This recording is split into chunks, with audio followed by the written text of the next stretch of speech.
Sales तजुर्बा के इस कोर्स में अभी तक हम ट्रांजैक्शनल सेलिंग और रिलेशनशिप सेलिंग के फ़र्क पर बात कर चुके हैं। हमने देखा कि सेल्स की डेफिनेशंस क्या है और पूरी दुनिया के लिए सेल्स की क्या इंपॉर्टेंस है। लास्ट वीडियो में हमने आपको याद दिलाने की कोशिश की कि आप सेल्स में कैसे और क्यों आए और आपका एक बेहतर मकसद क्या हो सकता है। आज की वीडियो एक सेल्स पर्सन की 3 खूबियों के बारे में है। आप इन्हें खूबियाँ कह सकते हैं, क्वालिटीज़ कह सकते हैं, आदतें कह सकते हैं, एबिलिटीज़ कह सकते हैं, कुछ भी नाम दें, लेकिन ध्यान से सुनिए और याद कीजिए कि आप इन खूबियों को हासिल करने के लिए आज तक क्या कोशिशें करते रहे हैं। आपने सुना होगा कि अगर किसी शख्स का बातचीत करने का अंदाज़ अच्छा है, वो मेलजोल करना पसंद करता है और आसानी से दूसरों को कन्विंस कर लेता है, तो बस वो एक ज़बरदस्त सेल्समैन बन सकता है। हकीकत में ये सिर्फ आधी कहानी है। ऐसे लोग टेम्पररी तौर पर कुछ सेल्स कर लेते हैं, लेकिन उन्होंने सेल्स में कोई बड़ा कारनामा अंजाम दिया हो, ऐसा रेयर ही देखा गया है। कामयाब सेल्समैन बनने के लिए माइंडसेट, स्किल्स और ट्रेड्स की ज़रूरत होती है। माइंडसेट पर हमारी डिस्कस ऑलरेडी चल रही है, ये वीडियो भी इसी का हिस्सा है। इसके बाद डिटेल्स में स्किल्स पर बात होगी। आज हम 3 ऐसी ट्रेड्स यानी खूबियों पर बात करने वाले हैं जो आपको नेचुरली सेल्स में फिट बनाती हैं। मैंने नेचुरली इसलिए कहा क्योंकि अक्सर ये खूबियाँ बचपन से लेकर बड़े होने तक आराम से डेवलप होती हैं, लेकिन इसका ये मतलब नहीं है कि बाद में डेवलप नहीं की जा सकती। अगर आपको लगे कि आप कुछ ट्रेड्स मिस कर रहे हैं तो घबराइए नहीं, आप उम्र के किसी भी हिस्से में इन खूबियों के मालिक हो सकते हैं। सबसे पहली खूबी है ऑनेस्टी यानी ईमानदारी।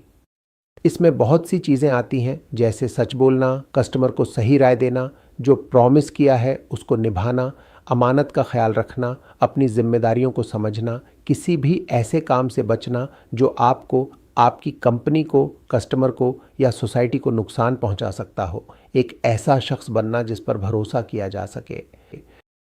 आपको क्या लगता है, आज के ज़माने में सेल्समैन के लिए ईमानदारी से काम करना आसान है या मुश्किल? बहुत मुश्किल है, लेकिन ज़रूरी भी है। ये क्वालिटी आपको दूसरों से अलग करती है, आपकी पोजीशन स्ट्रांग होती है।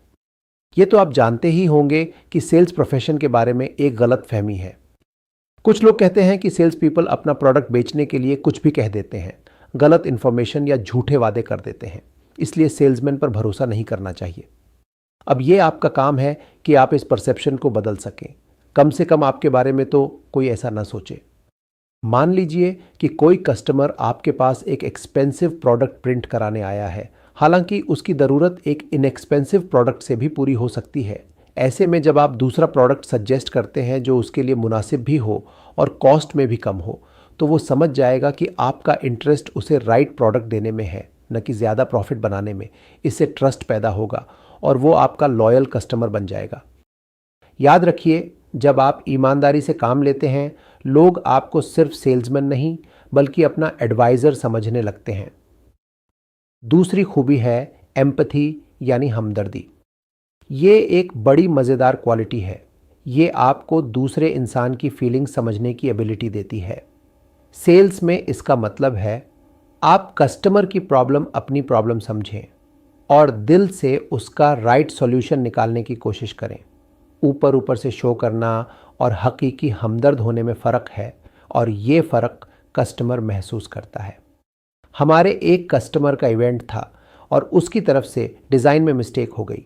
उसकी सारी जॉब प्रिंट तो हो गई, लेकिन यूज़ नहीं हो सकती थी। अगले दिन इवेंट था। अगर सब कुछ टाइम पर रेडी ना हो तो पूरा इवेंट बर्बाद हो जाए। हमारी टीम ने रात भर काम करके वो जॉब रीप्रिंट की और इवेंट शुरू होने से पहले सब रेडी किया।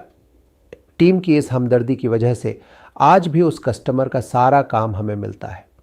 एक सिंपल रूल है, जब आप सच में केयर करते हो, कस्टमर्स इसका एहसास करते हैं और वो आपके साथ लॉन्ग टर्म के लिए जुड़ जाते हैं। तीसरी खूबी है परसिस्टेंस यानी साबित कदमी। ये वो एबिलिटी है कि आप मुश्किल हालात में भी गिव अप नहीं करते। देखें, इस बात को अच्छी तरह से समझ लें कि सेल्स कोई आसान काम नहीं है। ये नंबर्स का गेम है। 10 में से 8 बार आपको रिजेक्शन मिलेगा, तब जाकर 2 अप्रूवल मिलेंगे। इसलिए सेल्स में कामयाबी के लिए टाइम, एनर्जी, पेशेंस और कमिटमेंट की ज़रूरत होती है। अगर आप जल्दी हार मानने वालों में से हैं और कोशिश करना छोड़ देते हैं तो ज़्यादा सेल्स नहीं कर पाएंगे। जहां अक्सर सेल्स पीपल हिम्मत हार जाते हैं, असल में वहीं से सेल्स शुरू होती है। आपके करियर में भी कितनी डील्स ऐसी होंगी जो आपने इसलिए मिस कर दी क्योंकि आपने फॉलोअप करना जल्दी छोड़ दिया। अगर आप जल्दी हिम्मत ना हारते तो वो डील्स आपको मिल सकती थी। आप ये कह सकते हैं कि सेल्स में साबित कदमी का मतलब है आप डील तब क्लोज करते हो जब बाकी सब लोग ट्राई करना छोड़ चुके होते हैं। उम्मीद है आपको ये तीनों क्वालिटीज याद रहेंगी: ईमानदारी, हमदर्दी और साबित कदमी। ये 3 ऐसी खूबियां हैं जो एक सेल्स पर्सन के लिए बहुत ज़रूरी हैं। अगर ये आपके अंदर है तो आप नेचुरली सेल्स में फिट हो, और अगर नहीं है तो टेंशन मत लीजिए। थोड़ा टाइम, विल पावर और प्रैक्टिस से इन्हें डेवलप किया जा सकता है। मैं यकीन से कह सकता हूं कि अगर आप इन ट्रेड्स और स्किल्स पर काम कर लेते हैं तो सेल्स में ग्रोथ होना पक्की बात है। आइए नेक्स्ट वीडियो में समझते हैं कि सेल्समैन सेलिंग के साथ साथ कौन कौन से रोल प्ले करता है।